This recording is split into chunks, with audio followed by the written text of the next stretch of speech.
প্রথম প্রথম ভালোই ছিল, তারপরে যে সে এত নোংরা মানে কি বলবো, ভাষায় প্রকাশ করার মতো না। সে যে এত নোংরা, তার উপরও নোংরা, তার ভিতরেও নোংরামি, তার মনটাও নোংরা। মানে এক কথা ভাষা প্রকাশ করা যায়, সে মানুষটা পুরাই নোংরা। সে দিনের পর দিন, রাতের পর রাত মেয়ে মানুষ নিয়ে ফুর্তি করে, আনন্দ করে, মজা করে। আমার চোখের সামনে একদিন, 2 দিন, 3 দিন আড়ালে করছে। যখন আমি শুনছি, জানছি, বাধা দিছি, তখন সে আমার চোখের সামনেই করছে। বাট আমাকে সে প্রতিনিয়ত মারধর করতো, আমাকে অনেকই করতো, জ্বালা যন্ত্রণা করতো, মানে শান্তি দিত না কখনো।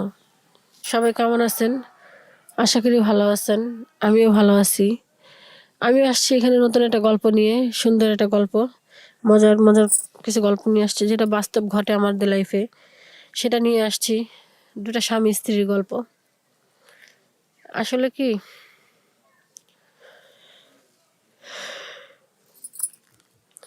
মানুষের লাইফে অনেক কিছু ঘটে যায়, যা ঘটে তা রটে, না ঘটলে কোনো কিছুই রটে না। ঠিক ওই রকম কিছু গল্প নিয়ে আমি আসছি আপনাদের মাঝে। আমার বিয়ে হয় একটা ভালো ছেলের সাথে। আমার বাবা মা তাকে খুব ভালো দেখে তার কাছে আমাকে বিয়ে দেয়। সুখে সংসার করি, খুব ভালো থাকি, এটাই সবার বাবা মা চায়। তো আমাকে ঠিক ওইরকম ভাবে দিছে। সেই ক্ষেত্রে আমার হাজবেন্ড প্রথম প্রথম ভালোই ছিল, তারপরে যে সে এত নোংরা মানে কি বলবো, ভাষায় প্রকাশ করার মতো না। সে যে এত নোংরা, তার উপরও নোংরা, তার ভিতরেও নোংরামি, তার মনটাও নোংরা। মানে এক কথা ভাষা প্রকাশ করা যায়, সে মানুষটা পুরাই নোংরা। সে দিনের পর দিন, রাতের পর রাত মেয়ে মানুষ নিয়ে ফুর্তি করে, আনন্দ করে, মজা করে। আমার চোখের সামনে একদিন, 2 দিন, 3 দিন আড়ালে করছে। যখন আমি শুনছি, জানছি, বাধা দিছি, তখন সে আমার চোখের সামনেই করছে। বাট আমাকে সে প্রতিনিয়ত মারধর করতো, আমাকে অনেকই করতো, জ্বালা যন্ত্রণা করতো, মানে শান্তি দিত না কখনো। এক কথা প্রকাশ করা যায়, আমি নির্যাতনে ছিলাম প্রচন্ড। অনেক নির্যাতন করতো আমার উপরে। সে সবসময় বলতো একটা কথাই, চলে যাও, তুমি চলে যাও। আরে চলে যাবো কেন? চলে যাবার জন্য কি আমাকে আনছো? ওর এই কথা বলতাম আমি। মেয়েদের বলতাম, আচ্ছা তোমরা কি দেখে ওর কাছে আসো? ওর বউ আছে, সংসার আছে, তোমরা তো জানো না, জানি না শুনে কেন আসো? তখন সবাই বলতো, ওর বউ আছে, যা আছে আমরা জানি, আমাদের ভালো লাগে আসি, এগুলা বলতো। 1 বার 2 বার 3 বার ভালো লাগে, সবসময় কি ভালো লাগে এইসব কাহিনী? এক এক দিন এক একটা মেয়ে আনতো। রাত্রে একটা মেয়ে আনলে সেটা সকালে চলে যেত, সকালে একটা মেয়ে আনলে সেটা বিকালে চলে যেত। এভাবে মেয়েদের সাথে রঙ্গলীলা করতো। আমি কি বলবো, খুবই কষ্ট হয় আমার ওর এসব কাহিনী, আমাকে খুবই কষ্ট দেয়।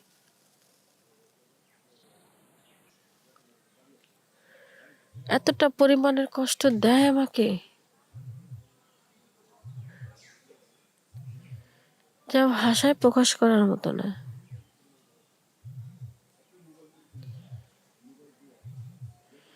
আমি সবসময় বলি, আচ্ছা আমি তো তোমার কোনো ক্ষতি করিনি, আমার বাবা মা তোমাকে ভালো দেখে বিয়ে দিছে, তাহলে কেন আমার সাথে এরকম করো? তুমি আমাকে চলে যেতে বলো, দাও আমার আগের জীবনটা ফিরিয়ে দাও, আমি চলে যাই। সেটাও করবে না। তাহলে কেন আমার সাথে এরকম করো? কি দোষ ছিল আমার? আমি তোমার কি ক্ষতি করছি? কখনো সেটার উত্তর দিত না। সবসময় একই কথা, চলে যাও, চলে যাও, আমি এগুলোই করবো, সহ্য না হলে চলে যাও, সহ্য না হলে চলে যাও। কোন মেয়েটা এরকম সহ্য করবে? কোন মেয়েটা? তুই যখন আমার চোখের সামনে এগুলো করস, আমিও দেখি করতে পারি কিনা। ওর কারণে এখন বাধ্য হয়ে আমারও খারাপ পথে যেতে হয় ওকে ভালো পথে আনার জন্য। সেক্ষেত্রে আমিও শুরু করি ওর মতো। আমি সবার সাথে কথা বলি, মানে আমার কারোর সাথে কথা বলাও পছন্দ করতো না।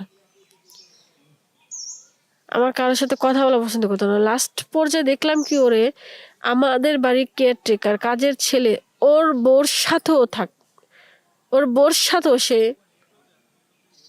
এসব কাজ করে।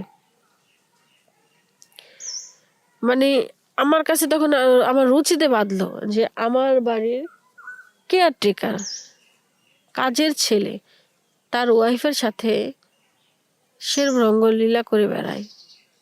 কতটা নিচে নামলে মানুষ এই কাজগুলা করে, কতটা নিচে নামলে। ও কাউকে ছাড় দেয় না, কাউকে না, নিজেকে নিজে খুব বড় মনে করে। আমি জানি না কেন ও এগুলা করে।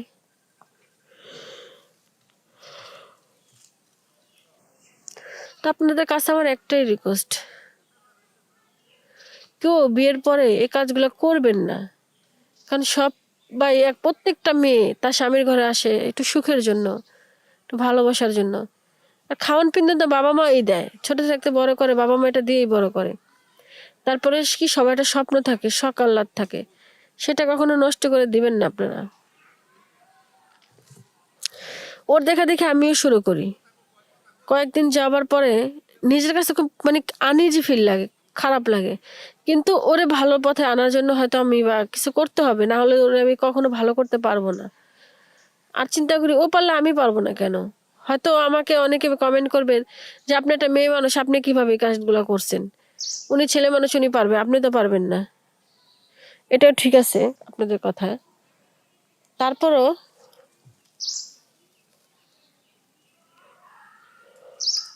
কয়েকদিন যাবার পরে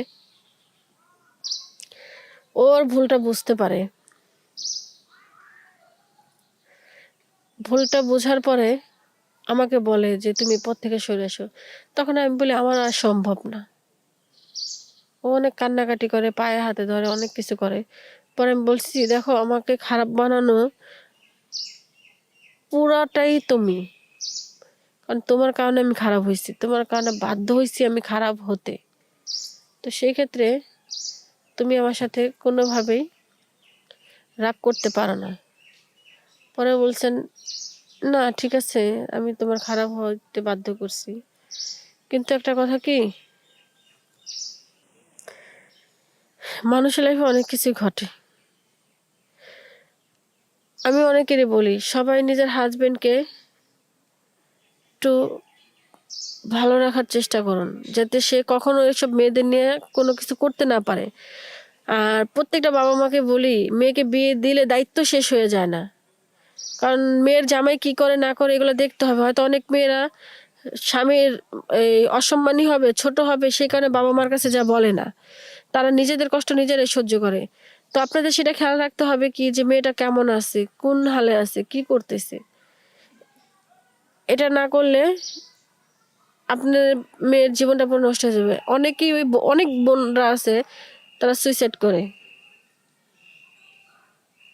তো যদি আপনারা সেই খেয়ালটা না রাখেন তখন কিন্তু অন্য পর্যায়ে চলে যাবে। যাই হোক, আমার কথাটা যদি কারো ভালো লেগে থাকে আমাদের চ্যানেলটা লাইক কমেন্ট শেয়ার করবেন। আর যদি খারাপ লেগে থাকে প্লিজ সবার কাছে আমি ক্ষমা চাচ্ছি, কেউ কোনো বাজে কমেন্ট করবেন না, বাজে মন্তব্য করবেন না। পারলে আমাকে একটু ভালো সাজেশন দিয়েন, আর না পারলে থাক, আপনাদের কিছু বলা লাগবে না। আজকের মতো এখানেই শেষ। সবাই ভালো থাকবেন, সুস্থ থাকবেন। আশা করি আর কিছু বোঝানো লাগবে না আপনাদের। আসসালামু আলাইকুম, আল্লাহ হাফেজ।